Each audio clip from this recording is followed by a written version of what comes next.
Hello my dear students, Gayatri Vidya Mandir उच्च माध्यमिक विद्यालय सांचौर जिला जालौर के हमारे इस यूट्यूब चैनल पर आप सभी का एक बार फिर से स्वागत है।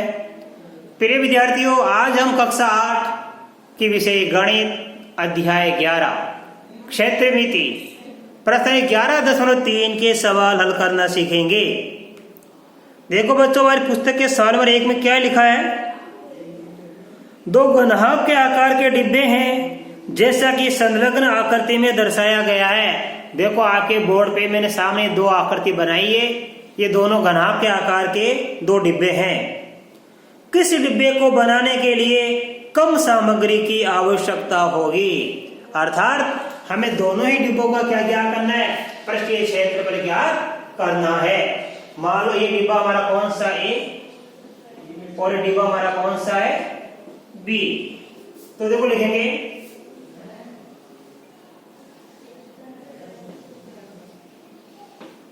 डिब्बे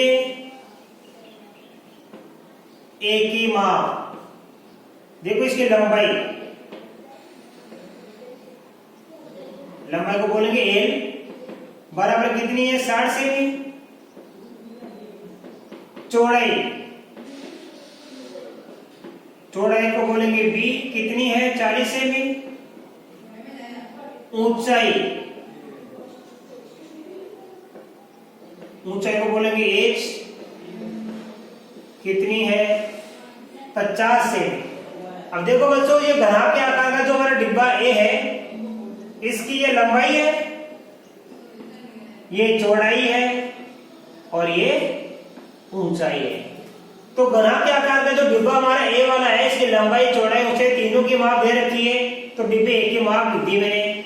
लंबाई एल बराबर 60 सेमी, चौड़ाई बी बराबर 40 सेमी और ऊंचाई एस बराबर 50 सेमी। देखो तीनों ही माप अलग अलग है। जब घनाभ के आकार के डिब्बे की तीनों माप अलग अलग है, इसका मतलब घनाभ हो गया। अब हम लगाएंगे इस घनाभ का पृष्ठीय क्षेत्र ज्ञात करने का सूत्र। तो लिखेंगे देखो, इसलिए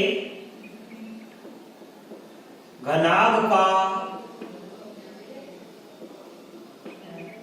कुल पृष्ठीय क्षेत्रफल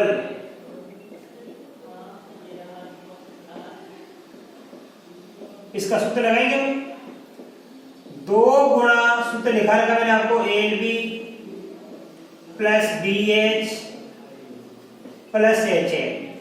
घनाभ का संपूर्ण यानी कुल, संपूर्ण का कुल, घनाभ का कुल पृष्ठीय क्षेत्रफल ज्ञात करने का सूत्र होता है 2 गुणा L B plus B H plus H L. आप हिंदी में लिख सकते हो, एल का लंबाई, बी का मतलब चौड़ाई और एच का मतलब ऊंचाई। तो 2 गुणा लंबाई इंटू चौड़ाई प्लस चौड़ाई गुणा ऊंचाई प्लस ऊंचाई गुणा लंबाई। अब मान को अपने यथास्थान पर रख दीजिए। 2 की जगह 2 गुणा ए इंटू बी, ये एल का मान, ये बी का मान, तो 60 गुणा 40 प्लस का चिन्ह लगा दिया। बी इंटू एच, ये बी का मान, ये एच का मान, 40 गुणा 50। वैसे 50 में चलिए तो कोई फर्क नहीं पड़ता है। एच एल, ये एच और ये एल, 50 गुणा 60 और यहां लिख देना सेमी स्क्वायर। देखो 2 का 2, अब गुणा करके 60 को 40 से, तो शून्य कितनी बार आ गई, ये शून्य इसमें 2 बार लिख दो। अब 4 को 6 से करेंगे, 4 छक्के 24, फिर ये 1 रहे 2 शून्य लगा दीजिए आप, 5 चौके 20, फिर 1 रहे 2 शून्य लगा दीजिए, 6 पंजे 30। अब इसको वर्ग करेंगे 2 की जगह 2, इन सबको जोड़ देंगे। देखो ये 2 शून्य, ये 2 शून्य, ये 2 शून्य, तो यहां लिख दीजिए 2 शून्य, फिर ये 1 शून्य, ये 1 शून्य और ये 4, तो 4 आ जाएगा यहाँ पे। फिर 3 और 2 5 और 2 7,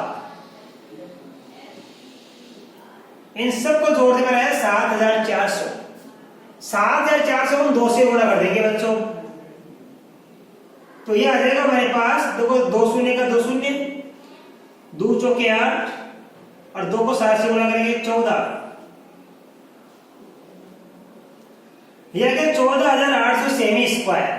तो जो डिब्बा हमारा ए दिया हुआ था घनाभ के आकार का, उस डिब्बे ए का पृष्ठीय क्षेत्र में ज्ञात कर लिया 14,800 सेमी स्क्वायर।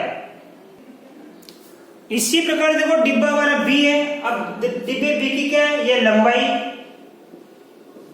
ये चौड़ाई और ये ऊंचाई। देखो डिब्बे के तीनों माप लंबाई, चौड़ाई, ऊंचाई समान होती है तो वो डिब्बा घन बन जाता है। तो हम यहाँ इसका पृष्ठीय क्षेत्रफल इसी सूत्र से भी ज्ञात कर सकते हैं, 50 गुणा 50 प्लस 50 गुणा 50 प्लस 50 गुणा 50। या आप घन का पृष्ठीय क्षेत्र का सूत्र लगा सकते हो 6a स्क्वायर, क्योंकि लंबाई, चौड़ाई, ऊंचाई तीनों समान माप की है तो घन बन गया। तो हम वो भी ज्ञात कर सकते हैं। देखो यहाँ पे नंबर 2,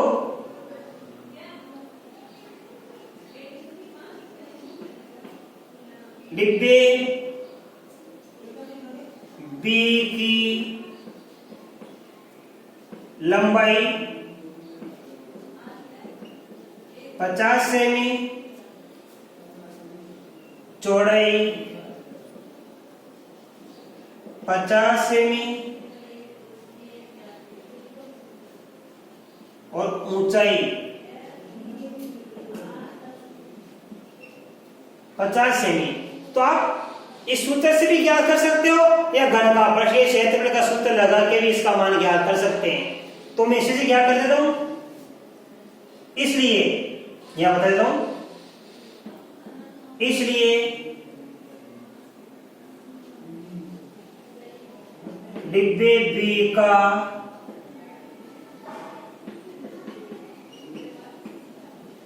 कुल पृष्ठीय क्षेत्रफल 2 गुणा एल गुणा बी की जगह क्या लिखेंगे, लंबाई गुणा चौड़ाई प्लस चौड़ाई गुणा ऊंचाई प्लस ऊंचाई गुणा लंबाई।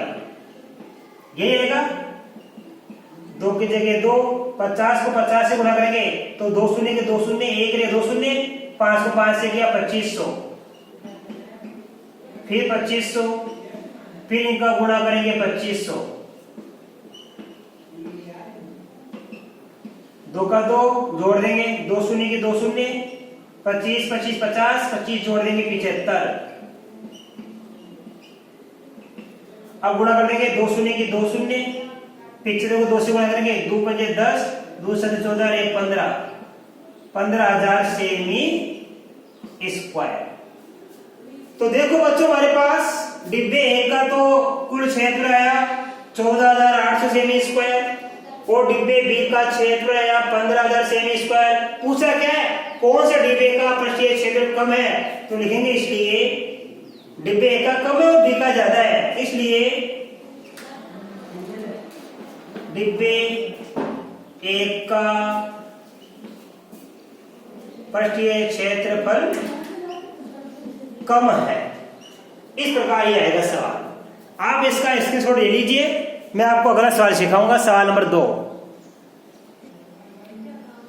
अब देखिए तो सवाल नंबर 2 में क्या लिखा है, 80 सेमी गुणा 48 सेमी गुणा 24 सेमी माप वाले एक सूटकेस को तिरपाल के कपड़े से ढकना है।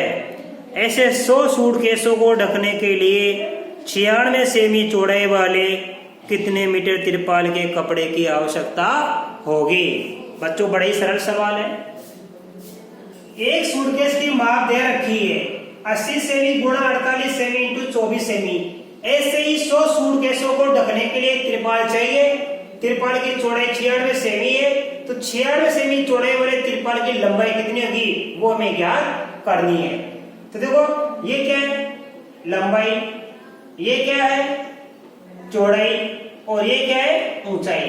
तो सबसे पहले सूटकेस क्या हो गया, घनाभ के आकार का हो गया। आपने अपने घर में सूटकेस देखा है, वो सूटकेस किसका उदाहरण है, घनाभ का। तो ये घनाभ हो गया। तो सबसे पहले एक घनाभ का यानी एक सूटकेस का ज्ञात करेंगे कुल पृष्ठीय क्षेत्रफल। तो लिखेंगे एक सूटकेस यानी घनाभ का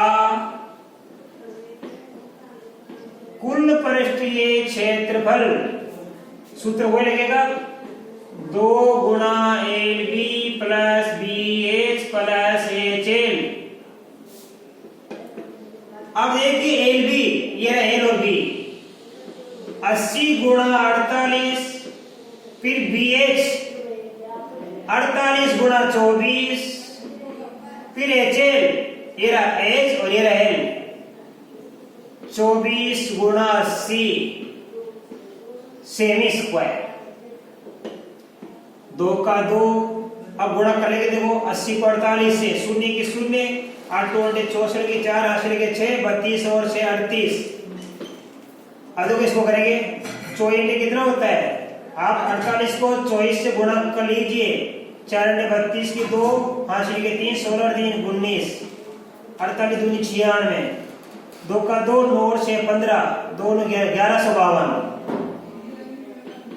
अब 24 को 80 से गुणा करेंगे, शून्य की शून्य, 832 की 2, हासिल के 3, 16 3 19 सेमी स्क्वायर। ये एक सूटकेस का ज्ञात कर रहे हैं कुल क्षेत्रफल। 2 का 2, अब जोड़ दीजिए, 0 2 0, जोड़ने पर 2 आता है, 2 और 5 7 4 11 की 1, हासिल की 1, 1 9 10 10 11 11 8 19 की 9, हासिल की 1, 1 2 और 1 3 और 3 6। इसको गुणा कर देंगे, 2 को 2 से करेंगे, 2 दूनी 4, 2 1 2, 2 नंबर 18 की 8, हासिल की 1 12 और 13 सेमी स्क्वायर। ठीक है, 13,820 सेमी स्क्वायर आ गया ये एक सूटकेस का। इसलिए 100 सूटकेस का क्षेत्रफल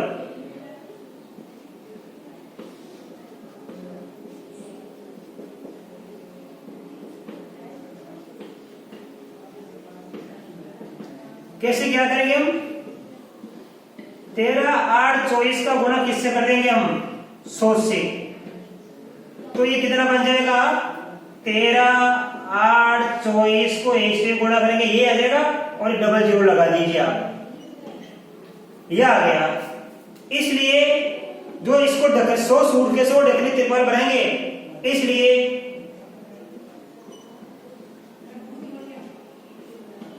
तिरपाल का क्षेत्रफल किसके बराबर होगा, 100 सूटकेसों के का क्षेत्रफल, ये बराबर होगा। अर्थात 100 सूटकेसों को ढकने के लिए तिरपाल चाहिए, तो 100 सूटकेसों का वो कितनी जगह घेरेंगे, ये घेरेंगे कितनी जगह, तो ये 100 सूटकेसों का क्षेत्र किसके बराबर हो गया, तिरपाल। हमको इसी का माप का चाहिए, तो तिरपाल का क्षेत्र हो गया 13 82 400 सेमी स्क्वायर।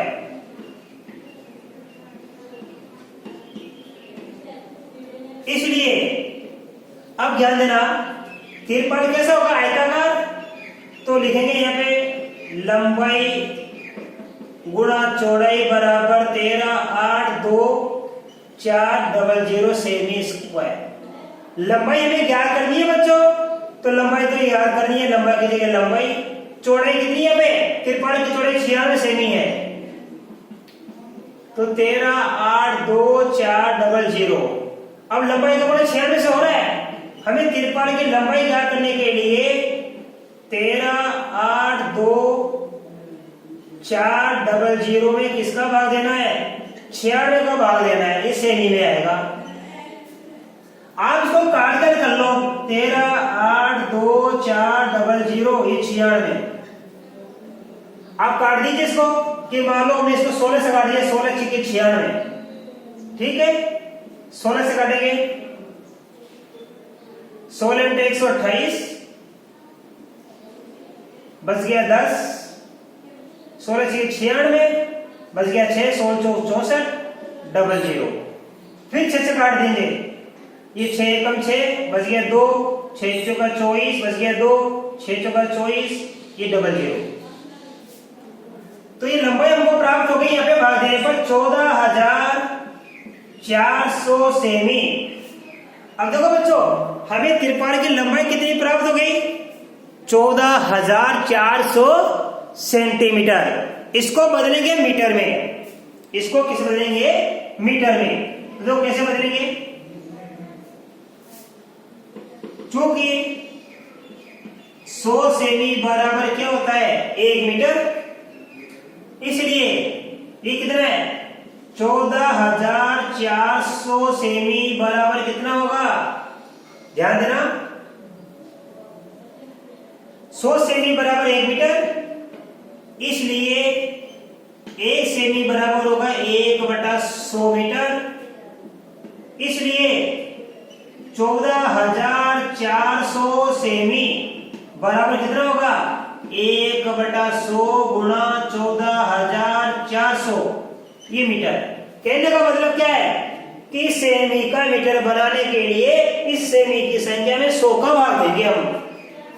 ये 2 शून्य से 2 शून्य कट जाएगी तो बराबर आ जाएगा 144 मीटर।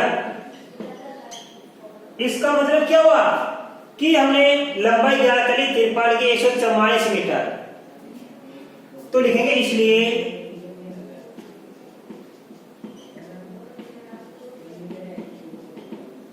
तिरपाल की लंबाई होगी 144 मीटर, ये इसका आंसर आएगा। एक सूटकेस की माप दी हुई है, ये लंबाई, चौड़ाई, ऊंचाई। ऐसे 100 सूटकेस को ढकने के लिए हमको एक तिरपाल चाहिए। उस तिरपाल की चौड़ाई दे रखी है 96 सेमी, तो तिरपाल की लंबाई मीटर में ज्ञात कीजिए। हम क्या करेंगे? सबसे पहले एक सूटकेस का कुल परचेज क्षेत्र ज्ञात करने के ये सूत्र लगाएंगे। कितना आ गया हमारे पास? 13,824 सेमी स्क्वायर। अब 100 सूटकेसों का कुल परचेज क्षेत्र ज्ञात करेंगे तो इसको हम 100 से गुणा कर देंगे, तो ये आ गया हमारे पास 13,82,400 सेमी स्क्वायर। ये आ गया 100 सूटकेसों का कुल परचेज क्षेत्रफल। तो 100 सूटकेस इतनी जगह घेरेंगे। अब इतनी जगह को जो घेर रहे हैं, इसको ढकने के लिए हमको क्या चाहिए? तिरपाल। तो इसी इतने क्षेत्रफल का हमको तिरपाल चाहिए। तो तिरपाल का क्षेत्रफल कितना होगा? 100 सूटकेसों के क्षेत्रफल के बराबर होगा, जो कि कितना दिया हुआ है? 13,82,400 सेमी स्क्वायर दिया। ये तिरपाल का कुल क्षेत्रफल आ गया। तिरपाल कैसा होगा? आयताकार होगा। और तिरपाल का क्षेत्र का सूत्र लगे लंबाई गुणा चौड़ाई बराबर ये दिया हुआ है। लंबाई का मान क्या करना है? चौड़ाई का मान 96, देखो ये रहा। तो ये चौड़ाई का मान लिया 96। अब इसमें हम 13,82,400 में 96 का भाग देंगे, तो भाग देने पर आ गया 14,400 सेमी। तो तिरपाल की लंबाई आ गई 14,400 सेमी। 100 सेमी का 1 मीटर बनता है, तो 1 सेमी का हो जाएगा 1/100 मीटर, इसलिए 14,400 सेमी का बन जाएगा। ये 1/100 का गुणा किससे कर देंगे? हम 14,400 से कर देंगे। 2 शून्य से 2 शून्य कट गई तो बच गए 144 मीटर। तो 96 सेमी चौड़ाई वाला कितना लंबा तिरपाल चाहिए? 144 मीटर तिरपाल चाहिए 100 सूटकेसों को ढकने के लिए। तो बच्चों, इस प्रकार मैं आशा कर सकता हूं कि आज बताए गए दोनों सवाल आपको अच्छी तरह समझ में आए होंगे। इसके बाद आगे के सवाल हम कल के वीडियो में सीखेंगे। तब तक के लिए धन्यवाद।